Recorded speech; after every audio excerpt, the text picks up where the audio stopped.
Hello students welcome back to my channel Prabhasar academy जी पे तुम जो सीपेड एंट्रांस 2026 वर्तमान समय फॉर्म अप्लाई चली तो फॉर्म अप्लाई पर तुम कौन हम ना तुम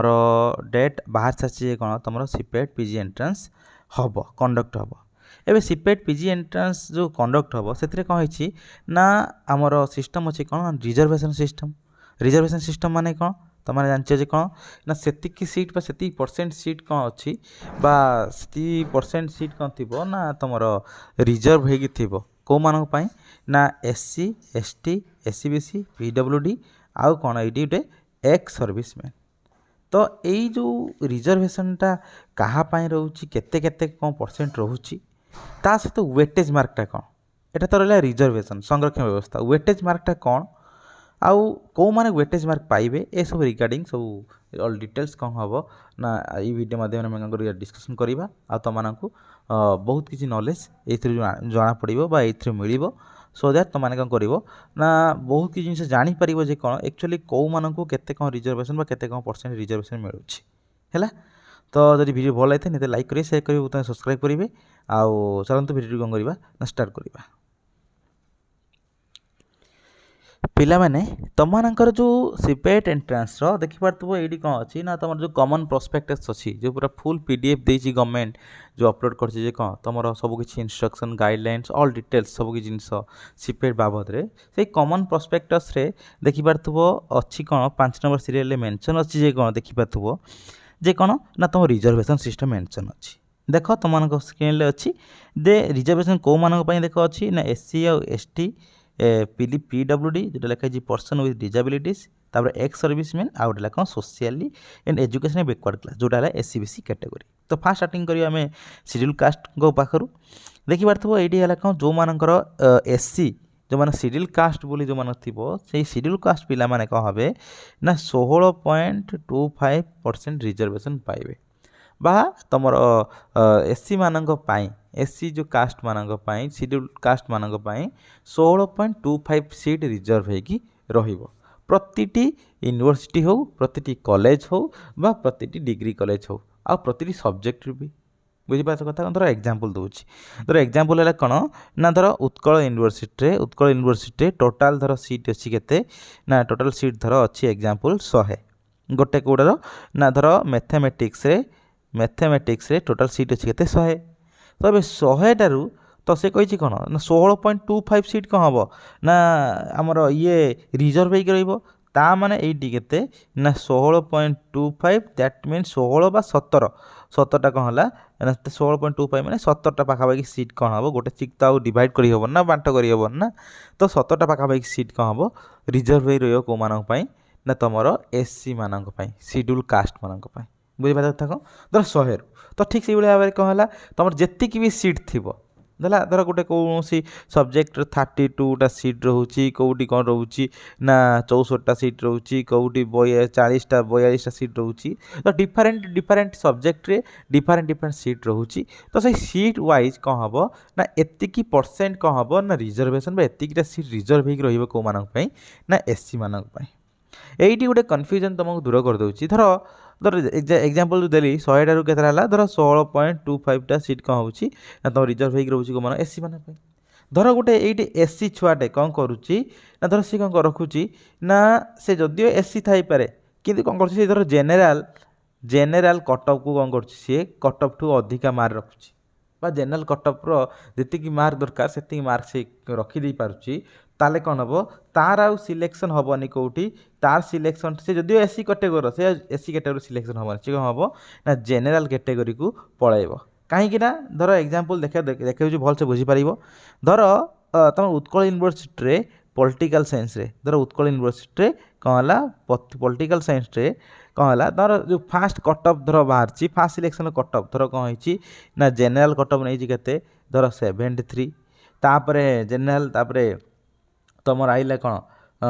ए जो एससी बीसी धर नहीं के एससी बीसी नहीं के ना धर 71 धर नहीं एससी बीसी कटअप तापर जेनेल एससी बीसी तापर एससी धर नहीं के ना 65 आउ धर नहीं के एसटी नहीं के ना एसटी नहीं तुम 63 ଧର ଏଇ କଟ୍ ଅଫ୍ ନେଇଛି। ତ ଏଇ କ୍ଷେତ୍ରରେ ଧର ଗୋଟେ ଧର ପିଲା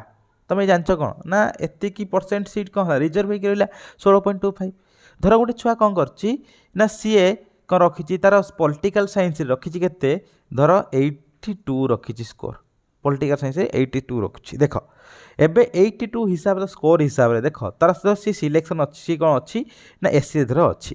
ତ ଏବେ 82 ମାର୍କଟା ଏଇ 65 ସ୍କୋର ଉପରେ କି ନୁହଁ ଉପରେ। ତ ଏଠି ଦେଖ ଅଦର କଟ୍ ଅଫ୍ ସେ ଏସ୍ସି ବିସି ଏଠି ମାନେ ସବୁ କ୍ୟାଟେଗୋରୀର ଲୋକ ଯେ ଏସ୍ସି ବିସି କ୍ୟାଟେଗୋରୀର ଜେନେରାଲକୁ ଯାଇପାରିବେ, ଏସ୍ସି ଜେନେରାଲକୁ ଯାଇପାରିବେ, ଏସ୍ଟି ଜେନେରାଲକୁ ଆସିପାରିବେ, ସବୁ ଜେନେରାଲକୁ ଯାଇପାରିବେ। କିନ୍ତୁ ଯେ ଜେନେରାଲ ପିଲାମାନେ ଏସ୍ସି ବିସି କି ଏସ୍ସି କି ଏସ୍ଟିକୁ ଯାଇପାରିବେ ନାହିଁ। ତ ଏଇଠି ଯେଉଁ କଥା ହେଉଛି କ'ଣ ଧର ଗୋଟେ 82 ରଖିଛି ଗୋଟେ ଛୁଆଟେ, ସେ କ'ଣ ହେବ ଦେଖ ଜେନେରାଲ କଟ୍ ଅଫ୍ ଅଛି କେତେ ନା 73 ଅଛି। ତ 73 ଏଭବ୍ ବି ରଖିଛି, ତାହେଲେ କ'ଣ ଏଇ ଛୁଆଟା ରଖିଛି, ତାହେଲେ ସେ କ'ଣ ହେବ ଏଇ କ୍ଷେତ୍ରରେ ସେ କ'ଣ ହେବ ଜେନେରାଲରେ ସିଲେକ୍ସନ୍ ହେବ। ତା କ୍ୟାଟେଗୋରୀ ତାର କାଷ୍ଟ ରହିଛି କ'ଣ ଏସ୍ସି କାଷ୍ଟ, ମାନେ ସିଏ କ'ଣ ହେଲା ସେ କ୍ୟାଟେଗୋରୀ ଏତେ ପଳାଉଛି। ତ ଆଉ ଗୋଟେ ଏସ୍ସି ଛୁଆମାନଙ୍କ ପାଇଁ କ'ଣ ହେଉଛି ପ୍ରଫିଟେବୁଲ୍ ହେଉଛି କ'ଣ ସିଏ ଏଇ ସ୍କୋପ୍ରେ ବା ଏଇ ଯେଉଁ ଇଏ ବେସିସ୍ରେ ସିଏ ଏଠି ଏଣ୍ଟ୍ରି ହେଇପାରୁଛି। ତ ଏଇଟା ରହିଲା ତା ସବୁ ଜିନିଷ। ଆଉ ଏଇଟା ତାର ହୋଲ୍ ଯେଉଁ ଏସ୍ଟି ଧର ସେଇ ଏସ୍ଟିର ଧର ଏସ୍ଟିର କଟ୍ ଅଫ୍ ଧର ଅଛି 40, ଗୋଟେ ଛୁଆ ରଖିଛି କ'ଣ ଧର ଜେନେରାଲ କଟ୍ ଅଫ୍ ଅଛି କେତେ ନା ଧର 51, ସେ ଗୋଟେ ଏସ୍ଟି ଛୁଆ ରଖିଛି କେତେ ଧର ନା 53 ରଖିଛି। ତାହେଲେ ସେ କ'ଣ ହେବ 51 ଦେଖାହେଉଛି ଯେ କ'ଣ 51 ଉପରେ ରଖିଛି, ତାହେଲେ କ'ଣ 53, ତାହେଲେ କ'ଣ ସେ ଜେନେରାଲ ସିଲେକ୍ସନ୍ ହେବ। ଏସ୍ସି ବିସିରେ ସେମ୍ ଜିନିଷ। ତ ପ୍ରତି କ୍ୟାଟେଗୋରୀର ଏସ୍ସି ହେଉ ଏସ୍ଟି ହେଉ ତୁମର PWD ହେଉ ଏକ୍ସ ସର୍ଭିସମ୍ୟାନ୍ ହେଉ କି ତୁମର ଯେଉଁ ଅଛି କ'ଣଟା କହିଲ ଯେଉଁ ଏସ୍ସି ହେଉ, ଯେ ପ୍ରତ୍ୟେକ କ୍ୟାଟେଗୋରୀ ସେମାନେ କ'ଣ କରିପାରିବେ ନା ତୁମର ଯେଉଁ ଜେନେରାଲ କ୍ୟାଟେଗୋରୀକୁ ସେମାନେ କ'ଣ କରିପାରିବେ କ୍ରାକ୍ କରିପାରିବେ, ବା ଜେନେରାଲ କ୍ୟାଟେଗୋରୀ ଭିତରେ ସେମାନେ କ'ଣ କରିପାରିବେ ଏଣ୍ଟ୍ରି କରିପାରିବେ ଆକର୍ଡ଼ିଂ ଟୁ ଦେୟାର ଯେ ମାର୍କ ହିସାବରେ ହେଲା। ଆଉ ସେଟା କିଛି ନାହିଁ, ଏଇଟା ବଢ଼ିଆ ଜିନିଷ ଯେ କ'ଣ ତାଙ୍କର ଯେହେତୁ ଅଧିକା ମାର୍କ ଅଛି ଏକ୍ସଲେନ୍ସ ଯେହେତୁ ରେଜଲ୍ଟ ରଖିଛନ୍ତି, ସେଥିପାଇଁ ସେ ହେଲା କ'ଣ ନା ସେଇ କ୍ୟାଟେଗୋରୀକୁ ସେ ଗଲେ ହେଲା, ସେଠି କିଛି ଭାବିବା ଦରକାର ନାହିଁ। ତ ଏବେ କ'ଣ ହେଲା ତାହେଲେ ସିଡ୍ୟୁଲ୍ କାଷ୍ଟ କ'ଣ ପାଇଁ କେତେ ପରସେଣ୍ଟ ରିଜର୍ଭେସନ୍ ରହିଛି ନା 16.25। ତାର ସିଡ୍ୟୁଲ୍ ଟ୍ରାଇବ୍ ଯେଉଁମାନେ ରହିଲେ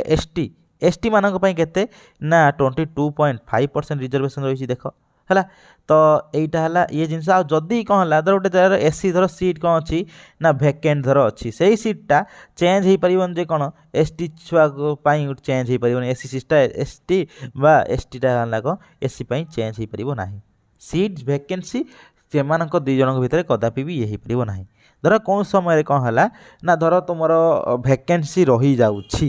ଯଦି କୌଣସି ସିଟ୍ ଗୋଟେ ଭେକେନ୍ସି ରହିବ ସେଇ ଜାଗାରେ ଏସ୍ସି ବା ତୁମର ଏସ୍ଟିର ଧର କେହି ଛୁଆ କ'ଣ କାହାର ଧର କେଉଁ ଗୋଟେ ମାନେ ଯେକୌଣସି ସବଜେକ୍ଟରେ ସେଇ ସିଟ୍ କ'ଣ ଅଛି ଭେକେନ୍ସି ଧର ରହିଯାଉଛି, ତ ଜେନେରାଲ ମେରିଟ୍ ହିସାବରେ ଯେ ଯେଉଁ ଛୁଆର ସ୍କୋର ଅଧିକା ଥିବ ଯିଏ ପକାଇଥିବ ସେଇ ଜାଗାରେ କ'ଣ ହେବ ତାର ହିଁ ସିଲେକ୍ସନ୍ ହେବ। ସେ ଏସ୍ସି ହେଇପାରେ ଏସ୍ଟି ହେଇପାରେ କିମ୍ବା ସେ OBC ହେଇପାରେ ଜେନେରାଲ ହେଇପାରେ କି ତୁମ ଯେକୌଣସି ହେଇପାରେ। ହେଠି ଆଉ ଧରାଯିବନି ଯେ କ'ଣ ଏସ୍ସି ସିଟ୍ଟାକୁ ଏସ୍ସିକୁ ଦେଇଦେବା, ଏସ୍ଟି ସିଟ୍ଟାକୁ କ'ଣ ହେଲା ଏସ୍ସି ସିଟ୍ଟାକୁ ଏସ୍ଟିକୁ ଦେଇଦେବା, ଆଉ ସେ ଆମ ଏସ୍ସି ସିଟ୍ଟାକୁ ଏସ୍ଟିକୁ ଦେଇଦେବା ବା ଏସ୍ଟି ସିଟ୍ଟାକୁ ଏସ୍ସିକୁ ଦେଇଦେବା, ଏସବୁ ଜିନିଷ ହେଇପାରିବ ନାହିଁ ହେଲା। ତାପରେ ଦେଖ ଟିକେ ସ୍ପିଡ୍ ଅପ୍ କରୁଛି। ତାପରେ ଦେଖ ତୁମର 5% ରିଜର୍ଭେସନ୍ ରହୁଛି କେଉଁମାନଙ୍କର ନା ଯେଉଁମାନେ ପର୍ସନ୍ ୱିଥ୍ ଡିଜାବିଲିଟିଜ୍। ତ ତାଙ୍କର ଧର ସେଇ ସେମ୍ ଜିନିଷ ହିସାବରେ ଧର 100ରୁ ଧରିବା 100ରୁ 5ଟା ସିଟ୍ କ'ଣ ହେଲା ତାଙ୍କ ପାଇଁ ରିଜର୍ଭ ହେଇକି ଅଛି, ତାଙ୍କ ପୁଣି ଏଇଟା ସବଜେକ୍ଟ ୱାଇଜ୍ ହେଲା। ତାପରେ ଦେଖ ଅଛି ପୁଣି ଏଇଠି କେଉଁମାନେ ପାଇପାରିବେ ଯେଉଁମାନେ temporary and permanent type of applicants, ଯେଉଁମାନେ 40% ଏଭବ୍ ଯେଉଁମାନେ କ'ଣ ହେଇଥିବେ ନା ତୁମର ଫିଜିକାଲି ଡିଜାବୁଲ୍ ହେଇଥିବେ ସେଇମାନେ ହିଁ ଓନ୍ଲି ପାଇବେ ହେଲା। ତାର ଏକ୍ସ ସର୍ଭିସମ୍ୟାନ୍ର କେଉଁମାନେ ନା 1% ସିଟ୍ ତାଙ୍କ ପାଇଁ ରିଜର୍ଭ ହେଇକି ରହିବ ଏକ୍ସ ସର୍ଭିସମ୍ୟାନ୍ କୋଟା ହିସାବରେ। ତାପରେ ଏସ୍ସି ବିସି କୋଟାରେ ଏସ୍ସି ବିସି କ୍ୟାଟେଗୋରୀରେ କ'ଣ ହେଲା 11.25, ବୁଝିଲ କଥା କ'ଣ 11.25 ଯେଉଁ ସିଟ୍ କ'ଣ ହେବ ଯେଉଁ ଏସ୍ସି ବିସି ମାନଙ୍କ ପାଇଁ କ'ଣ ହେବ ରିଜର୍ଭ ହେଇକି ଥିବ। ତ ଏଇଠି ସମସ୍ତଙ୍କୁ ଗୋଟେ କହି ରଖୁଛି, ତୁମମାନେ ଯେତେବେଳେ କାଷ୍ଟ ଯେତେବେଳେ ତୁମମାନେ ଚୁଜ୍ କରୁଛ, କାଷ୍ଟ ଚୁଜ୍ ଯେତେବେଳେ କରୁଛ ଠିକ୍ ସେ ଚୁଜ୍ କର। ବହୁତ ସମୟ ଛୁଆ କ'ଣ କରନ୍ତି ନା ଜେନେରାଲ ଛୁଆମାନେ କ'ଣ କରନ୍ତି ଏସ୍ସି ବିସିକୁ ଚୁଜ୍ କରିଦେଇଥାନ୍ତି। ତ ଯେତେବେଳେ ସିଲେକ୍ସନ୍ ତୁମର ହେବ ଆଡ଼ମିସନ୍ ବେଳେ ବହୁତ ପ୍ରୋବ୍ଲେମ୍ ହୁଏ। ବା ଧର ଏସ୍ସି ବିସି ଛୁଆମାନେ ଜାଣିପାରନ୍ତିନି, ସେ କ'ଣ କରନ୍ତି ନା ଜେନେରାଲ କ'ଣ କରନ୍ତି ସେମାନେ ଚୁଜ୍ କରିଦିଅନ୍ତି। ଏସବୁ ଜିନିଷ କର ନାହିଁ। ବା OBCରେ ଚୁଜ୍ କରିଦିଅନ୍ତି। ରେ ମନେ ରଖିଥିବ ପ୍ରାୟତଃ ଓଡ଼ିଶାରେ OBC ବାଲାଙ୍କୁ କ'ଣ ନାହିଁ କୌଣସି ରିଜର୍ଭେସନ୍ ନାହିଁ, କିନ୍ତୁ OBC କ୍ୟାଟେଗୋରୀରେ ଯେତିକି ଜାତି ଥାଆନ୍ତି ସମସ୍ତେ ଏସ୍ସି ବିସି କ୍ୟାଟେଗୋରୀରେ ଥାଆନ୍ତି। ତ ତୁମମାନଙ୍କର ଯେତେବେଳେ ତୁମେ ଓଡ଼ିଶାରେ ଯେକୌଣସି ଜବ୍ ପକାଅ ଏକ୍ଜାମ୍ ପକାଅ ଯାହା ବି ପକାଅ ଏସ୍ସି ବିସିରେ ଦେବ, ତ ତାହେଲେ କ'ଣ ହେବ ତୁମର କିଛି ପ୍ରଫିଟ୍ ପାଇବ ବା କିଛି ରିଜର୍ଭେସନ୍ ପାଇବ। तापर तुम जिते अधिका स्कोर रखिले तुम जेनेराल कटक जाओ जाओ कि जाओ से किसी एटा पर कथा किंतु माने सब मेजर कथा हूँ कौन तुम जो कैटेगोरी से कैटेगोरी तुम कौन पकाओ आउ तुम ये भावनी जे कौन सर मुझे एससीबीसी किंतु पकई जेनेराल जेनेराल एससीबीसी पकई कि ओबीसी पकई ये सब जिन नुहे माने कि जेकोसी जो कास्ट अच्छी तुम एससीबीसी तरी अच्छी एससीबीसी ताले कौन पचार तुम तहसिल ऑफिस रे आरआई ऑफिस रे बा तुम घरे पचार जो शिक्षित कई लोक अच्छा तो जब कहले ठीक अच्छे से हिसाब से कौन कर तुम पकाओ एससीबीसी कैटेगोरी हेल्ले कौन तुमको तुम भी रिजर्वेशन तुम्हें मिल धर कौन जगह तुम कम मार्क अच्छी कि कौन होची तो सिलेक्शन होनी ए क्षेत्र हिसाब से कहींपे तुम सिलेक्शन हबार पॉसिबिलिटी अधिका अच्छी है तापर एटा कौन ना तुम पड़ा रिजर्वेशन तापर वेटेज कौन होता है ना तुम टोटाली एटा कौन होता है कहल ना तुम वेटेजटा थाए गोटे बोनस टाइप है जे बोनस टाइप कौन है वेटेजटा माने कौन है तो तुम जी स्कोर रखिच है एटा मैटर करे कौन कहल तुम अदर किसी जिनस तुम जी भी रखिच कौन स्कोर से स्कोर रे प्लस एड हम एतिकी हेटा कौन है हेटी कौन होता ना रिजर्वेशन कौन मार्क एड होता रिजर्वेशन कौन मार्क एड होता बरं कौन होता ना सीट कौन होता रिजर्व होता किंतु एठी कौन हो मार्क एड हम मार्क एड हो धर गोटे छुआटे अच्छी कौन धर रखी आमर 50 मार्क है धर सीपेट्रे तार धर वेटेज बेसीस कहीदेवी ना कौ कौ बेसीस तुम वेटेज मिल से हिसाब से कौन हम प्लस एतिकी मार्क ताक मिल 1% मार्क मिल 2% मार्क मिल कि 3% कि 5 मार्क कि 3 मार्क ये टाइप तो कौन है मिल है तो देखे रोचे कौ मैंने आसवे कौ मान देख टोटाल वेटेज केते दिज्व ना टोटाल वेटेज दिखाई तुम एति 10% है तुम टोटाल वेटेज बा देख से हिसाब से टोटाल वेटेज मार्क के अच्छी ना 10% रही आप्लिकांट मैंने मैक्सिमम 10% है तो देख फास्ट जी आम कौटी को ना एनएसएस एनसीसी गति देख एनसीसी कौन देती तो एनसीसी दे देख तुम मान आगे लिखाई देख जे एनसीसी जब कौन है एनसीसी बी आउ जो सी सर्टिफिकेट जो थी कहा पाखे ताले कौन हम ना 5 मार्क 5% मार्क एड हम कौन टू द सिक्योर्ड माने above the mark secured in the common PG entrance test माने 5% मार्क एड हम से छुआर धर गोटे छुआ रखी कौन पीजी एंट्रेंस टोटाल स्कोर अच्छी केते धर 60 मार्क अच्छी तो ये 60 मार्क टोटाल स्कोर अच्छी एवं तो सर एनसीसी बी और सी सर्टिफिकेट जो थी से देखेदेला ताले कौन हम ये जो 5% मार्क कौन हम तक मिल माने 5% मार्क के ना 100 रु 5% 100 रु 5% माने केते 5 मार्क तो 5 मार्क ने 80 प्लस 5 मार्क मिसिक एकाथे ना 65 मार्क बुझीपारछ कथा कौन तो यहीटा है प्रॉफिट है कि धर कौ मासी कौन होते एटा होते आइदर बीएससी सर्टिफिकेट पाइबे ना कौन जदि कौन कौन छुआ रिप्रेजेंट करेंगे एनसीसी रु all India level NCC camp बा कोर्स बा एक्टिविटी ताकू कौन कर मिल 3% मार्क मिल एभव सिक्योर मार्क रु है तो तापर देख एनएसएस सेम जिनस एनएसएस देख लिखाई कौन ना जो मैंने इंटरनेशनल लेवल रे कौन थे जो मैंने तो जो रिप्रेजेंट करते देश को से कौन है सबकि क्षेत्र में फास्ट प्रायोरिटी से दिज्व माने जेकोसी 30 मार्क रखते भी गोटे धर छुआ रखी 60 मार्क तो से 30 मार्क टाक भी फास्ट प्रायोरिटी दिज्व मैं ताको सिलेक्शन फास्ट गणाज कहीं इंटरनेशनल लेवल से देश को कौन कर रिप्रेजेंट कर धर से कौन कर नेशनल लेवल कैंप धर जॉइन कर कौन हम 5% मार्क मिल वेटेज मार्क मिल 5% माने 5 मार्क मिल तापर कौन धरी गोटे छुआ कौन रखी इंटर स्टेट कैटेगरी कैंप कौन कर जो छुआटे जॉइन कर कौन हम 3% मार्क तक मिल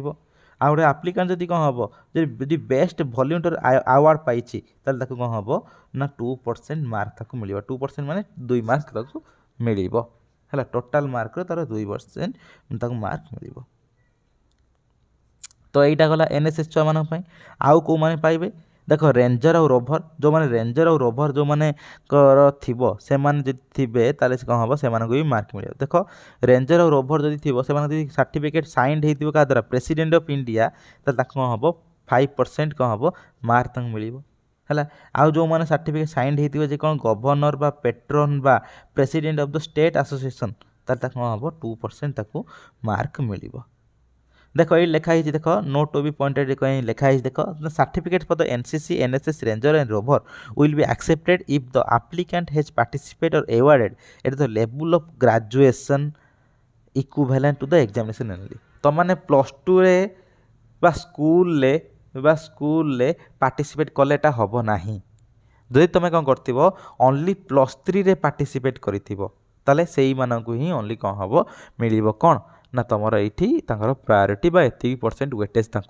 मिल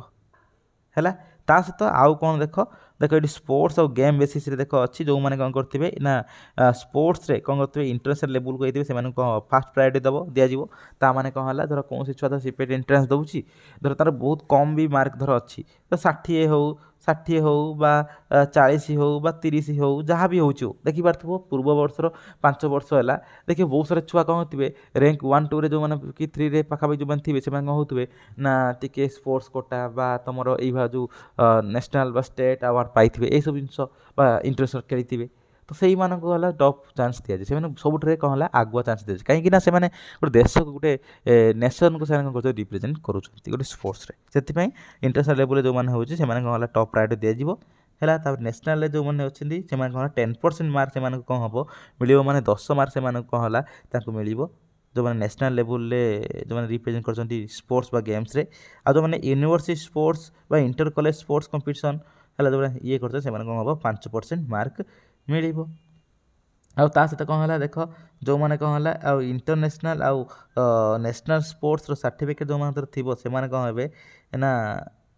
should not visit the sports department for any type of countersign दरकार नहीं किसी instead they must obtain the sports weightage certificate exclusively in online mode through the sports department website official site रे तुमको मिल जिवो हला एई सब जिंस आउ किछि नाही तो एतिक रहला डिटेल्स तो जदि देखि पारतो ताले कौन होला ताले टोटल आम जानि पारले जे जो माने एनसीसी जो माने एनएसएस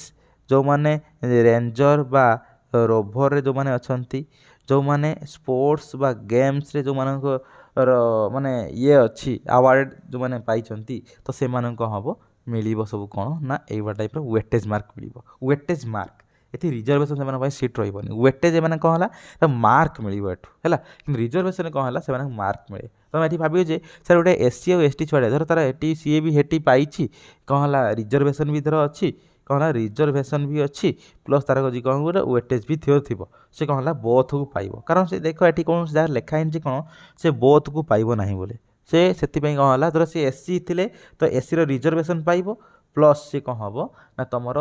जो तुम वेटेज हिसाब से धर कौन एनसीसी एनएसएस बा रेंजर रोवर बा गेम बा स्पोर्ट्स कौन अवार्ड होती तो से हिसाब से ट्रिट कराई से टाइप मार्क दिज्व तो ये डिटेल्स तो आशा करछि निश्चय तुमको बहुत भी माने किसी इनफॉरमेशन जाना पाई आ बहुत किसी प्रॉफिटेबल तुमको होइथिबो आउ से तुमने कौन कर ना ये सब वीडियो को स्टार्टिंग रू एंडिंग पॉइंट देख भल होता है कमेंट कर लाइक कर शेयर कर सब्सक्राइब कर आ समस्त सांग मान सहित शेयर कर दियो सो दैट समस्त पाखे इनफॉरमेशन टी पहुँची जाओ। धन्यवाद।